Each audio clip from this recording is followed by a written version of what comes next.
നമസ്കാരം. ഈ ദിവസത്തെ സമഗ്രമായ വാർത്താ ചിത്രവുമായി ലൈവ് അറ്റ് 6 തുടങ്ങുന്നു. ആദ്യം പ്രധാന തലക്കെട്ടുകൾ നോക്കാം. വഖഫ് സ്വത്തുക്കളിൽ തൽസ്ഥിതി തുടരണമെന്ന് സുപ്രീം കോടതി. ബോർഡുകളിൽ പുതിയ നിയമനം നടത്തില്ലെന്ന് കേന്ദ്ര സർക്കാരും. ഇടക്കാല സ്റ്റേ ഇല്ലാതെ കേസ് വാദത്തിനായി മാറ്റി. കേന്ദ്രത്തിനേറ്റ തിരിച്ചടിയെന്ന് LDF. കോടതി രാജ്യത്തിന് നൽകിയ വലിയ സന്ദേശമെന്ന് കോൺഗ്രസ്.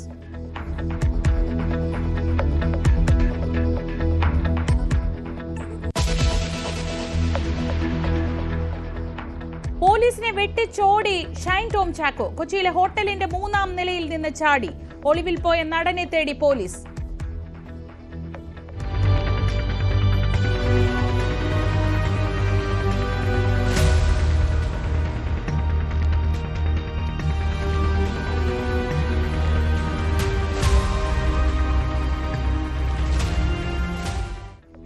തന്നോട് മോശമായി പെരുമാറിയ നടൻ ഷൈൻ ടോം ചാക്കോ എന്ന വിൻസി. സെറ്റിലെ ലഹരി ഉപയോഗം പലരും കണ്ടു.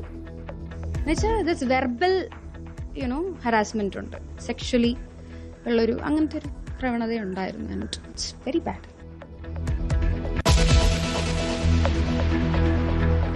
നവീൻ ബാബുവിന്റെ മരണത്തിൽ CBI അന്വേഷണമില്ല. എല്ലാ കേസും CBIക്ക് വിടാൻ സാധിക്കില്ലെന്ന് കോടതി. ആത്മഹത്യാ പ്രേരണയുമായി ബന്ധപ്പെട്ട അന്വേഷണം നടന്നെന്നും നിരീക്ഷണം. കുടുംബത്തിന്റെ ഹർജി തള്ളി.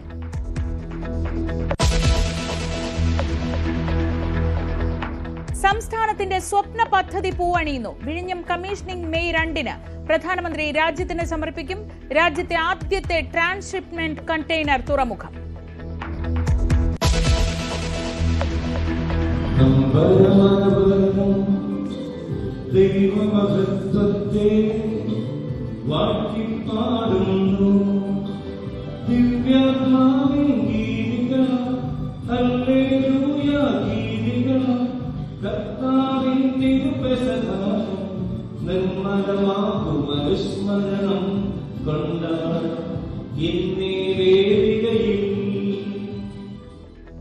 അന്ത്യ അത്താഴത്തിന്റെ ഓർമ്മയിൽ പെസഹ വ്യാഴം. ദേവാലയങ്ങളിൽ കാൽ കഴുകൽ ശുശ്രൂഷ.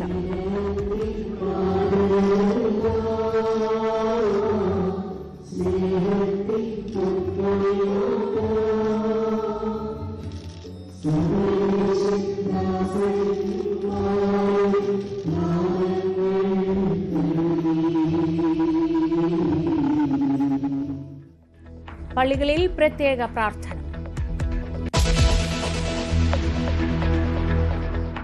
IPL-ൽ ഇന്ന് മുംബൈ ഹൈദരാബാദ് പോരാട്ടം. ജയിച്ചു മുന്നേറാൻ ഇരു ടീമുകളും. പോയിന്റ് പട്ടികയിൽ മുംബൈ 7-മതും ഹൈദരാബാദ് 9-മതും. മത്സരം 7:30 മുതൽ വാങ്കഡെ സ്റ്റേഡിയത്തിൽ.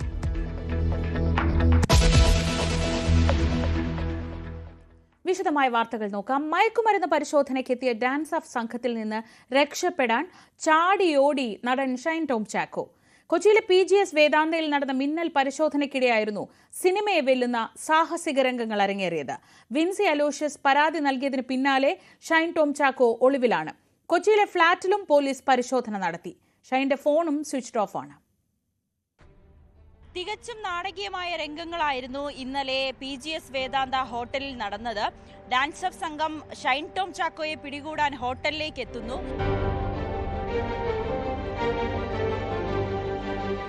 സമയം ഇന്നലെ രാത്രി 10:30. കൊച്ചിയിലെ ഹോട്ടലിൽ ലഹരി ഉപയോഗം നടക്കുന്നു എന്ന വിവരം ഡാൻസ് ഓഫ് സംഘത്തിന് ലഭിക്കുന്നു. തൊട്ടു പിന്നാലെ ഡാൻസ് ഓഫ് സംഘം PGS വേദാന്തയിലേക്ക്. ഈ സമയം ഷൈൻ ടോം ചാക്കോ ഉണ്ടായിരുന്നത് ഹോട്ടലിലെ 314-ാം നമ്പർ മുറിയിൽ. ഡാൻസ് ഓഫ് സംഘം എത്തിയ വിവരമറിഞ്ഞ ഷൈൻ രക്ഷപ്പെടാൻ നടത്തിയത് സിനിമയെ വെല്ലുന്ന സാഹസികത. 3ാം നിലയിലെ മുറിയുടെ ജനാല വഴി ആദ്യം പുറത്തേക്ക് ചാടി. വന്നു പതിച്ചത് 2ാം നിലയിലെ ഷീറ്റിനു മുകളിൽ. ചാട്ടത്തിന്റെ ആഘാതത്തിൽ ഷീറ്റ് പൊട്ടി. അവിടെ നിന്നും നേരെ 2ാം നിലയിലെ സ്വിമ്മിംഗ് പൂളിലേക്ക് ചാടി. നീന്തിക്കയറി സ്റ്റെയർകേസ് വഴി ഹോട്ടലിന് പുറത്തേക്ക്.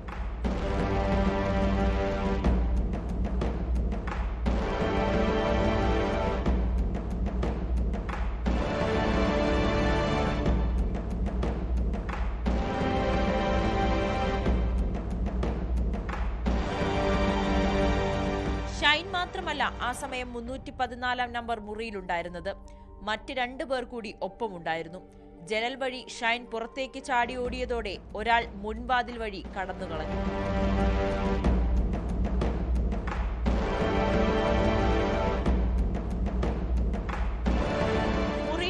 എന്ന മൂന്നാമനെ പോലീസ് ചോദ്യം ചെയ്തു വിട്ടയച്ചു.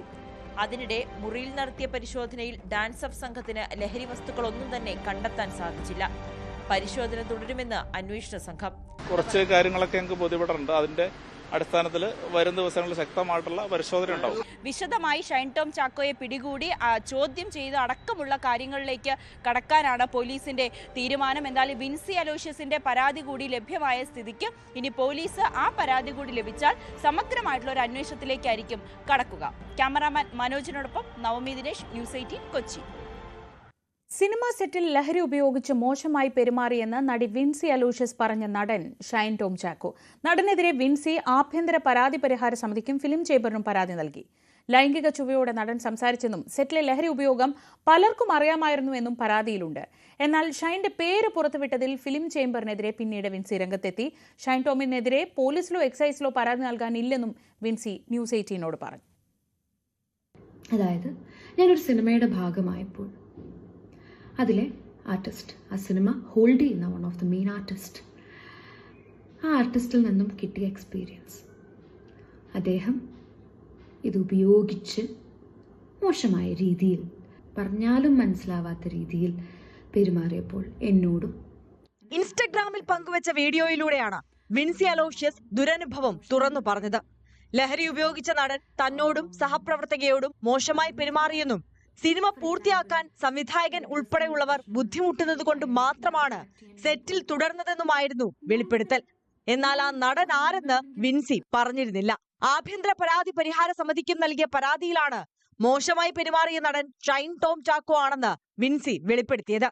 സൂത്രവാക്യം എന്ന സിനിമയുടെ സെറ്റിലായിരുന്നു ഷൈനിന്റെ മോശം പെരുമാറ്റം. സെറ്റിൽ വെച്ച് ഷൈൻ ലൈംഗിക ചുവയോടെ സംസാരിച്ചു. വസ്ത്രം ശരിയാക്കാൻ റൂമിലേക്ക് പോയപ്പോൾ പുറകെ വന്നു. ഇക്കാര്യത്തിൽ തന്നോട് ക്ഷമ ചോദിച്ച സംവിധായകൻ ഷൈനിനെ വിലക്കി.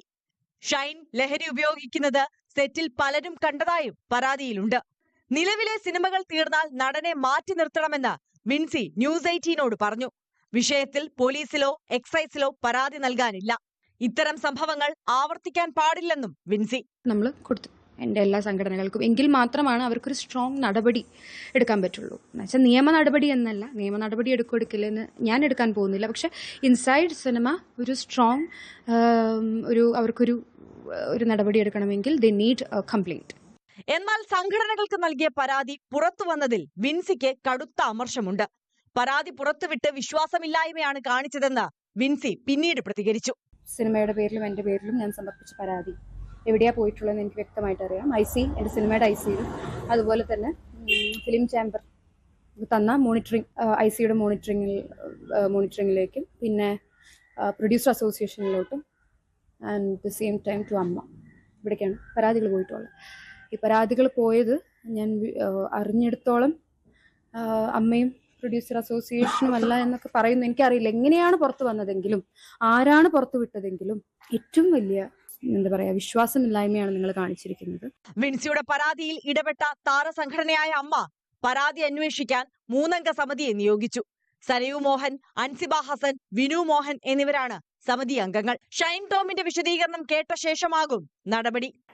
അദ്ദേഹത്തിന് പറയാനുള്ള കാര്യങ്ങൾ കൂടെ നമ്മൾ കേൾക്കുന്നതായിരിക്കും. ഒരു പ്രശ്നം ഉണ്ടാകുമ്പോൾ രണ്ട് ഭാഗത്തു നിന്നും നമ്മൾ വിവരങ്ങൾ തേടണമല്ലോ, എന്നിട്ടല്ലേ നമുക്ക് ഒരു തീരുമാനം എടുക്കാൻ സാധിക്കുകയുള്ളൂ. ഇന്നലെയാണ് പരാതി ലഭിച്ചത്. അപ്പൊ ആ പരാതി ലഭിച്ചതിന് പ്രകാരം നമ്മൾ വ്യക്തമായിട്ട് ആർക്കെതിരെയാണോ ആരോപണം ഉന്നയിച്ചിട്ടുള്ളത്, ആരോപണ വിധേയനായിട്ടുള്ള ആളുടെ അടുത്ത് നമ്മൾ അതിന് വ്യക്തമായ കാരണം തേടിയിട്ടുണ്ട്. അപ്പൊ വ്യക്തമായിട്ടുള്ള റീസൺ നമുക്ക് അറിയുകയും വേണം.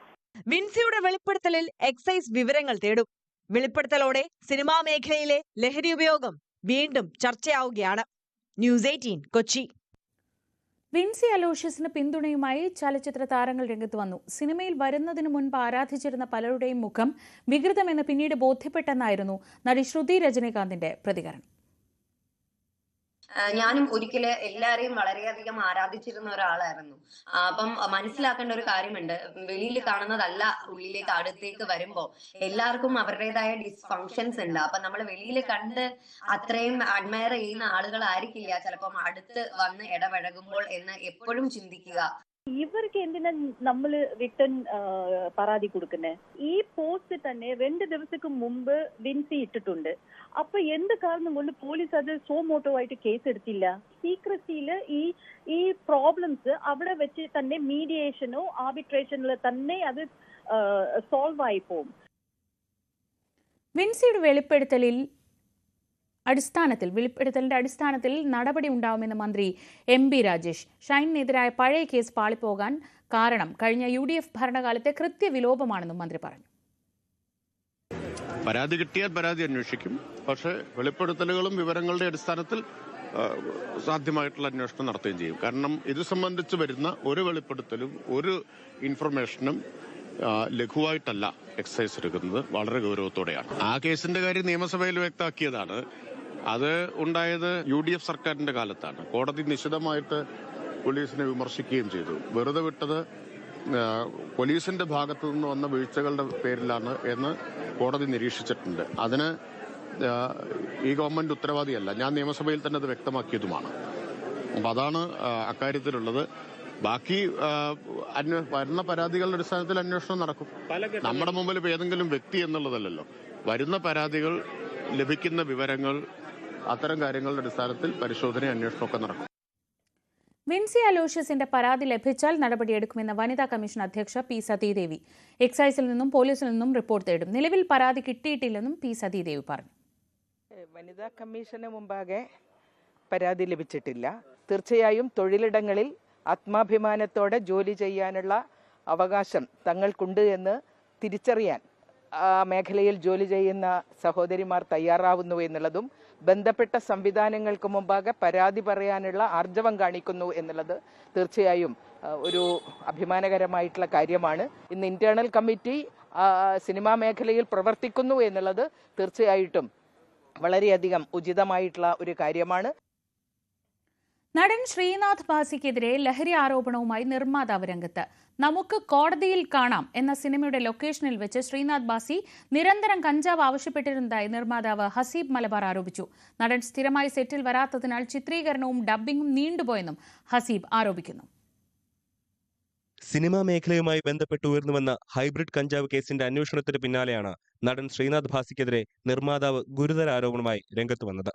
ശ്രീനാഥ് ഭാസി അഭിനയിച്ച നമുക്ക് കോടതിയിൽ കാണാം എന്ന സിനിമയുടെ നിർമ്മാതാവ് ഹസീബ് മലബാർ നടനെതിരെ ഉന്നയിക്കുന്നത് ഗുരുതരമായ ആരോപണമാണ്. കോഴിക്കോട് സെറ്റിൽ വെച്ച് പുലർച്ചെ 3 മണിക്ക് ശ്രീനാഥ് ഭാസി നിരന്തരം കഞ്ചാവ് ആവശ്യപ്പെടുമായിരുന്നുവെന്ന് ഹസീബ് പറയുന്നു.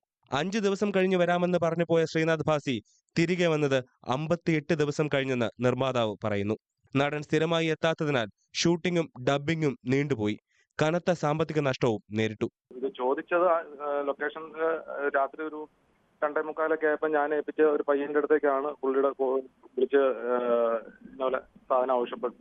അവന് അപ്പൊ തന്നെ ഒരു 3 മണിയായപ്പോൾ 2:50 ആയപ്പോൾ എന്നെ വിളിച്ചു. ഇന്ന പോലെ ബാസി ഈ സാധനം എന്ത് വേണമെന്നാ പറയണത്, ഇച്ചിരി പ്രശ്നത്തിലാട്ടോ എന്ന് പറഞ്ഞു. ഞാൻ പറഞ്ഞു ഇത് എന്ത് വർത്താനായി പറഞ്ഞു, നമുക്ക് ഇതിന്റെ പരിപാടിയായിട്ട് ഇതിന്റെ പറയാൻ എനിക്കാണ് നേരമില്ല, നീ ഒരു പണി ചെയ്യേ, അവനെ ചൊടിപ്പിച്ചാൽ പിറ്റേ ദിവസം ലൊക്കേഷനിൽ വരില്ല, ഞാനൊന്ന് നോക്കട്ടെ എന്നും പറഞ്ഞിട്ട് ഒരു അരമണിക്കൂർ ഒരു 40 മിനിറ്റ് കഴിഞ്ഞ് ഒന്ന് തിരിച്ച് വിളിച്ച് ഞാൻ കുറെ നോക്കി കിട്ടിയില്ല എന്ന് മാത്രം പറഞ്ഞാൽ മതി എന്ന് പറഞ്ഞു. അങ്ങനെയാണ് അത് അന്ന് അവസാനിപ്പിച്ച് പിറ്റേ ദിവസം വന്നിട്ടുമില്ല ലൊക്കേഷനിലേക്ക്. ശ്രീനാഥ് ഭാസിക്കെതിരെ ഉയർന്ന ലഹരി കേസുകൾക്കൊപ്പം നിർമ്മാതാവിന്റെ വെളിപ്പെടുത്തൽ കൂടിയായതോടെ യുവനടന്മാരെ ചുറ്റിപ്പറ്റിയുള്ള ലഹരി കഥകൾ ഇനിയും പുറത്തു വന്നേക്കും. ന്യൂസ് 18 ഇടുക്കി. മറ്റു വാർത്തകൾ നോക്കാം. വഖഫ് ഭേദഗതി നിയമത്തിന് ഇടക്കാല സ്റ്റേ അനുവദിക്കണമെന്ന ഹർജിക്കാരുടെ ആവശ്യം സുപ്രീംകോടതി അംഗീകരിച്ചില്ല. അതേസമയം ഉപയോഗത്തിലൂടെ വഖഫായി രജിസ്റ്റർ ചെയ്ത സ്വത്തിന്റെ സ്വഭാവത്തിൽ യാതൊരു മാറ്റവും വരുത്തരുതെന്ന് നിർദ്ദേശിച്ചു. വഖഫ് ബോർഡുകളിലേക്കും കൌൺസിലുകളിലേക്കും പുതിയ നിയമനങ്ങൾ നടത്താനും അനുവാദമില്ല. എല്ലാ വഖഫ് സ്വത്തുക്കളും അവ എങ്ങനെ തരംതിരിച്ചിട്ടുണ്ടെങ്കിലും അടുത്ത വാദം കേൾക്കുന്നതുവരെ തൽസ്ഥിതിയിൽ സംരക്ഷിക്കണമെന്ന് സുപ്രീം കോടതി വ്യക്തമാക്കി. രജിസ്റ്റർ ചെയ്തതോ പ്രഖ്യാപിച്ചതോ ആയ വഖഫ് സ്വത്തിന്റെ സ്വഭാവത്തിൽ യാതൊരു മാറ്റവും വരുത്തരുത്. കലക്ടർമാർക്കും ഇടപെട്ട് തൽസ്ഥിതി മാറ്റാനാകില്ല.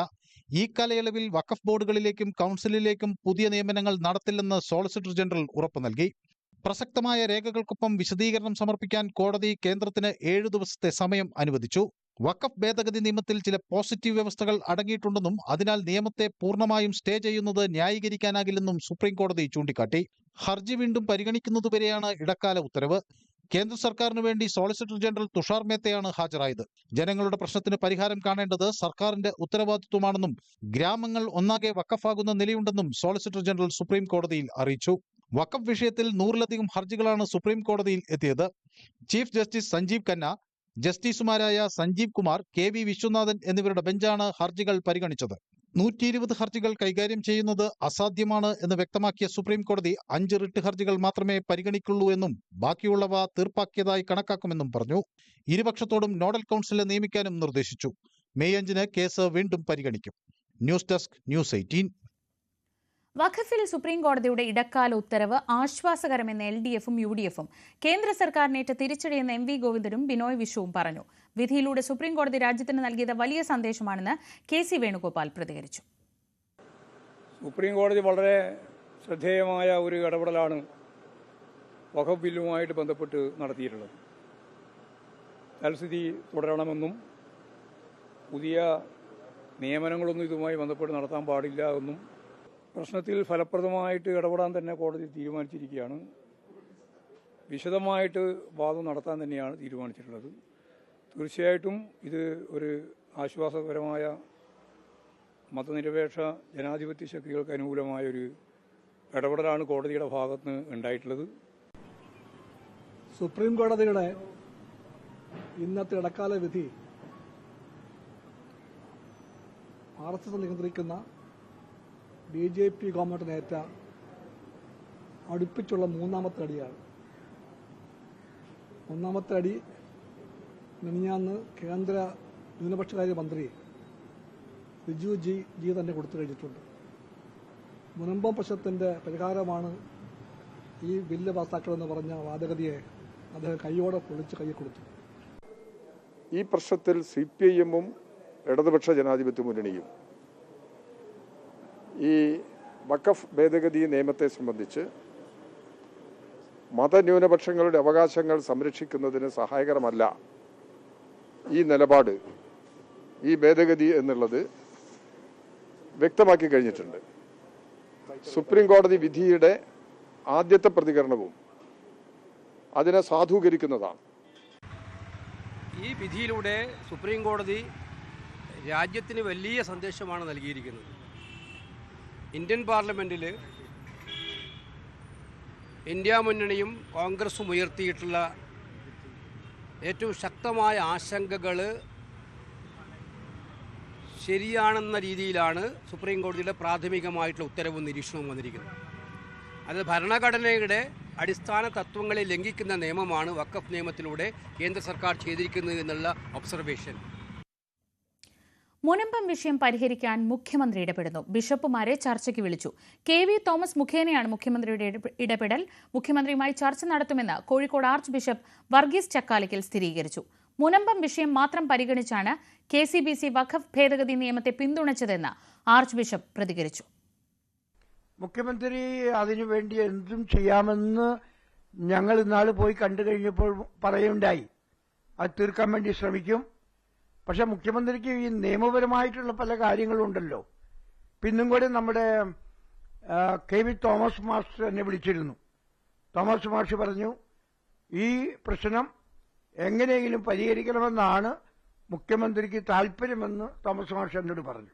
അതിനുവേണ്ടി നമുക്കൊരു ദിവസം മുഖ്യമന്ത്രിയെ പോയി കാണാം എന്നുകൂടി തോമസ് മാസ്റ്റർ പറഞ്ഞു. അപ്പോൾ ഞാൻ ഏതെങ്കിലും ഒരു ദിവസം ഞങ്ങൾക്ക് കൂടി പോയിട്ട് ഒന്നുകൂടി മുഖ്യമന്ത്രിനെ കാണുന്നതായിരിക്കും. സംസ്ഥാനത്തിന്റെ സ്വപ്ന പദ്ധതിയായ വിഴിഞ്ഞം തുറമുഖത്തിന്റെ കമ്മീഷനിംഗ് മെയ് 2-ന് നടക്കും. പ്രധാനമന്ത്രി തുറമുഖം രാജ്യത്തിന് സമർപ്പിക്കും. ഇത് സംബന്ധിച്ച അറിയിപ്പ് പ്രധാനമന്ത്രിയുടെ ഓഫീസിൽ നിന്ന് സംസ്ഥാനത്തിന് ലഭിച്ചു. രാജ്യത്തെ ആദ്യ ട്രാൻസ്ഷിപ്മെന്റ് കണ്ടെയ്നർ തുറമുഖമായാണ് വിഴിഞ്ഞം കമ്മീഷൻ ചെയ്യുന്നത്. തുറമുഖത്തിന്റെ ആദ്യഘട്ട നിർമ്മാണം നേരത്തെ തന്നെ പൂർത്തിയായിരുന്നു. ഔപചാരികമായ ഉദ്ഘാടനം മാത്രമാണ് അവശേഷിച്ചിരുന്നത്. 2025 ജൂലൈ മുതൽ മദർഷിപ്പുകൾ അടക്കം നിരവധി ചരക്ക് കപ്പലുകൾ എത്തിയെങ്കിലും തുറമുഖത്തിന്റെ ഔദ്യോഗിക സമർപ്പണം പ്രധാനമന്ത്രിയുടെ സൗകര്യത്തിനായി നീട്ടിവെക്കുകയായിരുന്നു. ലോകത്തെ വമ്പൻ കപ്പലുകളെല്ലാം ഇതിനോടകം വിഴിഞ്ഞത്തെത്തിയിട്ടുണ്ട്. മറ്റു വാർത്തകളിലേക്ക് ഇടവേളയ്ക്ക് ശേഷം.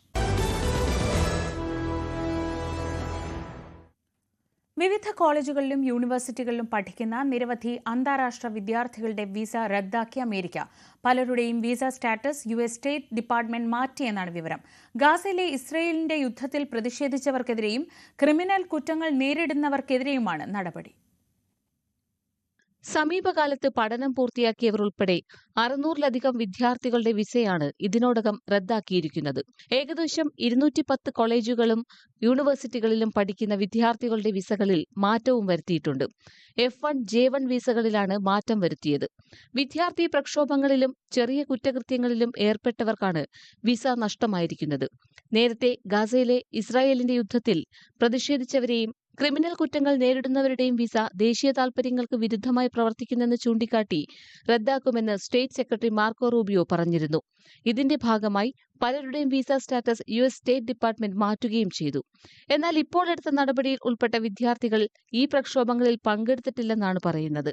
പല സംസ്ഥാനങ്ങളിലും വിദ്യാർത്ഥികൾ കേസുകൾ ഫയൽ ചെയ്തിട്ടുണ്ട്. തങ്ങൾക്ക് അർഹമായ നടപടിക്രമങ്ങൾ നിഷേധിക്കപ്പെട്ടുവെന്നാണ് വിദ്യാർത്ഥികളുടെ വാദം. എന്നാൽ സ്റ്റുഡൻസ് വിസ നൽകുന്നത് പഠിക്കാനാണെന്നും അല്ലാതെ സാമൂഹ്യ പ്രവർത്തനത്തിനല്ലെന്നുമാണ് അധികൃതരുടെ നിലപാട്. International desk, news 18. കണ്ണൂർ മുൻ ADM നവീൻ ബാബുവിന്റെ മരണത്തിൽ CBI അന്വേഷണമില്ല. CBI അന്വേഷണം വേണമെന്ന കുടുംബത്തിന്റെ ആവശ്യം സുപ്രീംകോടതി തള്ളി. ഭാര്യ മഞ്ജുഷയാണ് കേസിൽ ഗൂഢാലോചനയുണ്ടെന്നും അന്വേഷണം വേണമെന്നും ആവശ്യപ്പെട്ട് സുപ്രീംകോടതിയെ സമീപിച്ചത്. നവീൻ ബാബുവിന്റെ മരണത്തിൽ CBI അന്വേഷണം ആവശ്യപ്പെട്ട ഹർജി സുപ്രീംകോടതി തള്ളിയതിലൂടെ സംസ്ഥാന സർക്കാരിന്റെ നിലപാട് ശരിയെന്ന് തെളിഞ്ഞതായി LDF കൺവീനർ TP രാമകൃഷ്ണൻ. എല്ലാ കേസിലും CBI അന്വേഷണം ആവശ്യമില്ല. നവീൻ ബാബുവിന്റെ കുടുംബത്തെ ആരെങ്കിലും തെറ്റിദ്ധരിപ്പിക്കുന്നുണ്ടോ എന്നറിയില്ലെന്നും TP രാമകൃഷ്ണൻ പറഞ്ഞു. ചീഫ് സെക്രട്ടറിയുടെ ഹിയറിംഗിൽ നടന്ന കാര്യങ്ങൾ വെളിപ്പെടുത്തി ഫേസ്ബുക്ക് പോസ്റ്റുമായി N പ്രശാന്ത്. ഓരോ ഫയലും ഓരോ ജീവനെടുക്കാനുള്ള അവസരമായി കാണരുത്. 6 മാസത്തിൽ തീർപ്പാക്കണമെന്ന് നിയമമുണ്ടായിരിക്കെ 3 വർഷമായിട്ടും ഫയൽ പൂഴ്ത്തിവെച്ച് നിയമവിരുദ്ധമായി തടഞ്ഞുവെച്ച പ്രമോഷൻ ഉടനടി നൽകണമെന്നും അദ്ദേഹം ആവശ്യപ്പെട്ടു. ഇതുവരെ സർക്കാരിനെതിരെ ഒരു കേസും കൊടുത്തിട്ടില്ലെന്നും അതിന് സാഹചര്യം ഒരുക്കരുതെന്നും പ്രശാന്ത് ഫേസ്ബുക്ക് പോസ്റ്റിൽ മുന്നറിയിപ്പ് നൽകി. നൈപുണ്യ കേന്ദ്രത്തിന് RSS നേതാവ് ഹെഡ്ഗേവാറിന്റെ പേര് നൽകിയതിനെ ചൊല്ലി പാലക്കാട്ട് രാഷ്ട്രീയ പോര് തുടരുന്നു. ഇന്നലെ ഉണ്ടായ സംഘർഷത്തിന് പിന്നാലെ പ്രശ്നപരിഹാരത്തിനായി പോലീസ് വിളിച്ച സർവകക്ഷി യോഗം കോൺഗ്രസ് ബഹിഷ്കരിച്ചു. പോലീസ് മുന്നോട്ട് വെച്ച നിർദ്ദേശങ്ങൾ രാഷ്ട്രീയ പാർട്ടി പ്രതിനിധികൾ അംഗീകരിച്ചെന്നും ഓഫീസിൽ പിന്നീടെത്തിയ കോൺഗ്രസ് പ്രവർത്തകർ നിർദ്ദേശങ്ങളോട് അനുകൂലമായി പ്രതികരിച്ചതായും DYSP അറിയിച്ചു. സമാധാനം ഉണ്ടാക്കുന്ന കാര്യത്തിൽ ഉത്തരവാദിത്തപ്പെട്ട പൊളിറ്റിക്കൽ പാർട്ടീസ് എല്ലാം തന്നെ വളരെ പോസിറ്റീവായിട്ടാണ് പ്രതികരിച്ചിട്ടുള്ളത്. അതിനുശേഷം കോൺഗ്രസിന്റെ പ്രതിനിധി വന്നിട്ട് സമാന ശ്രമത്തോടെ പൂർണ്ണമായും സഹകരിച്ചിട്ടുണ്ട്. അതേസമയം സംഘർഷത്തിൽ BJP യൂത്ത് കോൺഗ്രസ് പ്രവർത്തകർക്കെതിരെ പോലീസ് കേസെടുത്തു. രാഹുൽ മാങ്കൂട്ടത്തിലിന്റെ MLA ഓഫീസിലേക്ക് മാർച്ച് നടത്തിയതിന് BJP ഈസ്റ്റ് ജില്ലാ പ്രസിഡന്റ് പ്രശാന്ത് ശിവൻ ഉൾപ്പെടെ 16 പേർക്കെതിരെയും BJP ഓഫീസിലേക്ക് മാർച്ച് നടത്തിയതിന് യൂത്ത് കോൺഗ്രസ് ജില്ലാ പ്രസിഡന്റ് ഉൾപ്പെടെ 19 പേർക്കെതിരെയുമാണ് കേസെടുത്തത്. BJP പലതവണയായി തനിക്കെതിരെ നടത്തിയ കൊലവിളിയിൽ കേസെടുക്കാൻ പോലീസ് തയ്യാറാവുന്നില്ലെന്ന് രാഹുൽ മാങ്കൂട്ടത്തിൽ ആരോപിച്ചു. അതേസമയം നൈപുണ്യ വികസന കേന്ദ്രത്തിന് ഹെഡ്ഗേവാറിന്റെ പേര് നൽകുന്നതിൽ നിന്ന് പിന്നോട്ടില്ലെന്ന് പാലക്കാട് നഗരസഭ ആവർത്തിച്ചു. പാലക്കാട്ട് സമാധാനം പുനഃസ്ഥാപിക്കുവാൻ BJPക്കൊപ്പം ഇരുന്നൊരു ചർച്ച വേണമെന്നാണ് പോലീസ് ഉദ്യോഗസ്ഥന്മാർ പറയുന്നത്. ഒന്ന് ആലോചിച്ച് നോക്കൂ, എത്ര വലിയ ഗതികേടിലാണ് കേരള പോലീസ് പോകുന്നതെന്ന്. ഒരു നിയമസഭാ സാമാജികന്റെ തലയെടുക്കുമെന്ന് പറഞ്ഞത് നമുക്ക് ചർച്ച ചെയ്ത് തീർക്കണോ? ഒരു നിയമസഭാ സാമാജികന്റെ കാലെടുക്കും എന്ന് പറഞ്ഞത് ചർച്ച ചെയ്ത് തീരുമാനിക്കണോ? സർവകക്ഷി യോഗമാണെങ്കിലും നമുക്ക് പോകട്ടെ നോക്കാം. BJPയും കോൺഗ്രസും ഒരുമിച്ചിരുന്നിട്ട് നമുക്ക് ചർച്ച ചെയ്ത് പ്രശ്നം പരിഹരിക്കാമെന്ന്. ഇവരെന്നു തൊട്ടാ ഈ നാട്ടുകൂട്ട മധ്യസ്ഥ പണി കേരള പോലീസ് തുടങ്ങിയത്? പോലീസ് ലോ ആൻഡ് ഓർഡറിന്റെ മെയിൻ്റനൻസുമായി ബന്ധപ്പെട്ട് നിയമം പരിപാലിച്ചാൽ മതി, അല്ലാതെ ചായയും ബിസ്ക്കറ്റും വാങ്ങിത്തരുന്ന പണി പോലീസ് ചെയ്യേണ്ട. ഒരു ഭിന്നശേഷിക്കാർക്ക് വേണ്ടിയിട്ട് ഇത്തരത്തിൽ നല്ല ഒരു പദ്ധതി വരുന്ന സമയത്ത് ഇത് എങ്ങനെ മുടക്കാമെന്നുള്ള ഒരു പഠനത്തിലാണ് കോൺഗ്രസ് പാർട്ടിയും രാഹുൽ മാങ്കൂട്ടം. എനിക്ക് തോന്നുന്നു ഇതിൽ ഈ പദ്ധതിയുമായിട്ട് പിന്നോക്കം പോകേണ്ട ഒരു ആവശ്യം ഇപ്പോൾ ഇല്ല. 275 ഭിന്നശേഷി കുടുംബങ്ങളെയും ചേർത്ത് വിളിച്ചുകൊണ്ട് തന്നെ പാലക്കാട് നഗരസഭ മുന്നോട്ട് പോകും. പദ്ധതിക്ക് എതിരല്ല എന്ന് പറയുമ്പോൾ എന്തിനാ പിന്നെ അവിടെ ഉദ്ഘാടന ചടങ്ങ് നിങ്ങൾ എന്തിനാ അനുകൂലമാക്കി? യേശുക്രിസ്തുവിന്റെ അന്ത്യ അത്താഴവിരുന്നിന്റെ ഓർമ്മയിൽ ക്രൈസ്തവർ പെസഹ വ്യാഴം ആചരിക്കുന്നു. ദേവാലയങ്ങളിൽ പ്രത്യേക പ്രാർത്ഥനകളും കാൽ കഴുകൽ ശുശ്രൂഷയും നടന്നു.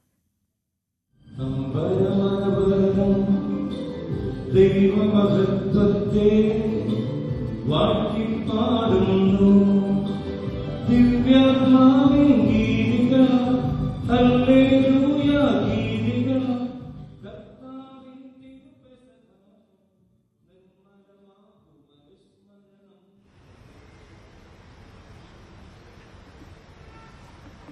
തിരുവനന്തപുരം പാളയം സെയിന്റ് ജോസഫ്സ് കത്തീഡ്രലിൽ പെസഹ വ്യാഴം ആചരണത്തിനുള്ള പ്രത്യേക കാൽക്കഴുകൽ ശുശ്രൂഷയ്ക്കുള്ള തയ്യാറെടുപ്പുകൾ നടക്കുകയാണ്. അല്പസമയത്തിനകം തന്നെ അവിടെ ശുശ്രൂഷകൾ ആരംഭിക്കും. കോട്ടയം മുത്തോലി പഞ്ചായത്ത് മുൻ പ്രസിഡന്റ് ജിസ്മോളും മക്കളും ആത്മഹത്യ ചെയ്തത് ഭർതൃഗൃഹത്തിലെ ക്രൂരപീഡനം കൊണ്ടെന്ന് അച്ഛൻ തോമസ്. ഭർത്താവ് ശാരീരികമായി മർദ്ദിച്ചെന്നും പിതാവ് മാധ്യമങ്ങളോട് പറഞ്ഞു. മൂത്ത സഹോദരിക്കെതിരെയും ഭർതൃമാതാവിനെതിരെയും ഗുരുതര ആരോപണങ്ങളാണ് കുടുംബം ഉന്നയിക്കുന്നത്. വിവാഹം കഴിഞ്ഞ് 2 മാസം തികയുമ്പോൾ മുതൽ ക്രൂരമായ പീഡനമാണ് ജിസ്മോൾ നേരിടേണ്ടി വന്നത് എന്നാണ് ആരോപണം. നേരത്തെ ശാരീരികമായ മർദ്ദനവും ഉണ്ടായിട്ടുണ്ട്. പണത്തിന്റെ പേരിലായിരുന്നു ഈ ക്രൂരതകൾ. ഞാൻ UK നിന്ന് വിളിച്ചവളെ, അപ്പോൾ അവൾ വിളിച്ചിട്ട് എടുത്തില്ല. വിഷുവല്ലേ എടുക്കുന്നില്ലെന്ന്. വീട്ടിൽ പല പല പ്രശ്നങ്ങൾ ഉണ്ടായിട്ടുണ്ട്. ഞാൻ ഇടയ്ക്ക് പോയി എല്ലാം ഒന്ന് പറഞ്ഞൊക്കെ ഒതുക്കുമായിരുന്നു. അവിടെ എല്ലാവരുമായിട്ട് ഇവള് കൊച്ചിവിടെ ഓഫീസിലാണ്. ഇവിടെ ഓഫീസിൽ ഒരു ദിവസം എൻ്റെ അടുത്ത് വന്നപ്പോൾ തലയിൽ ഒരു പാടുണ്ട്. ഞാൻ ചോദിച്ചു എന്നാ പറ്റിയതാ മാനേന്ന് ചോദിച്ചു. നേരം പറഞ്ഞു ഇത് കൊണ്ടതാന്ന് പറഞ്ഞു. കഥകനിട്ട് പിടിച്ചതാണ്. 2-3 ദിവസം കഴിഞ്ഞപ്പോൾ എന്നോട് പറഞ്ഞു, പപ്പാ ചേട്ടാ എന്നെ പിടിച്ച് ഭിത്തിക്കിട്ട് ഇടിച്ചതാന്ന് പറഞ്ഞു. നീ എന്ത് ചേടി പറയാഞ്ഞ് പപ്പ അവിടെ വന്ന് വഴക്കുണ്ടാക്കുമെന്ന് ഓർത്താം. നീ പപ്പായോട് പറഞ്ഞെന്നറിഞ്ഞ് പപ്പ വിളിച്ചാൽ അത് പിന്നെ മതി, എനിക്ക് വീട്ടിൽ നിൽക്കാൻ പറ്റിയത്. ജിസ്മോളുടെ ഭർത്താവിന്റെ മൂത്ത സഹോദരിയും ഭർതൃമാതാവും നിരന്തരം മാനസികമായി പീഡിപ്പിച്ചിരുന്നതായി സഹോദരൻ പറയുന്നു. തലേ ദിവസം വീട്ടിൽ ഉണ്ടായ സംഭവങ്ങളെക്കുറിച്ച് പോലീസ് അന്വേഷണം നടത്തണം. ഞായറാഴ്ച വൈകുന്നേരം ആ വീട്ടിൽ എന്തോ ഒരു വലിയ പ്രശ്നം ഉണ്ടായിട്ടുണ്ട്. അവരെ എൻ്റെ ചേച്ചിയെ മാനസികമായിട്ടോ എന്തോ ഭയങ്കരമായിട്ട് എന്തോ ചെയ്തിട്ടുണ്ട്. അത് കണ്ടുപിടിക്കണം എന്തായാലും. ആ ഞായറാഴ്ച വൈകിട്ടോ അല്ലെ തിങ്കളാഴ്ചയോട്ടോ എന്തോ ഉണ്ടായിട്ടുണ്ട്. അതെന്തായാലും കണ്ടുപിടിക്കണം. വിവാഹം കഴിഞ്ഞ് 7 വർഷമാകാത്ത സാഹചര്യത്തിൽ ഭർത്താവ് ജിമ്മിക്കെതിരെ ജാമ്യമില്ലാത്ത വകുപ്പുകൾ ചുമത്തി കേസെടുക്കാനാണ് സാധ്യത. ജിസ്മോളുടെ പിതാവിന്റെയും സഹോദരന്റെയും മൊഴി രേഖപ്പെടുത്തിയാകും സംസ്കാരം ശനിയാഴ്ച നടത്തുമെന്നാണ് ബന്ധുക്കൾ നൽകുന്ന വിവരം. ന്യൂസ് 18 കോട്ടയം. ഇനി IPL വിശേഷങ്ങൾ.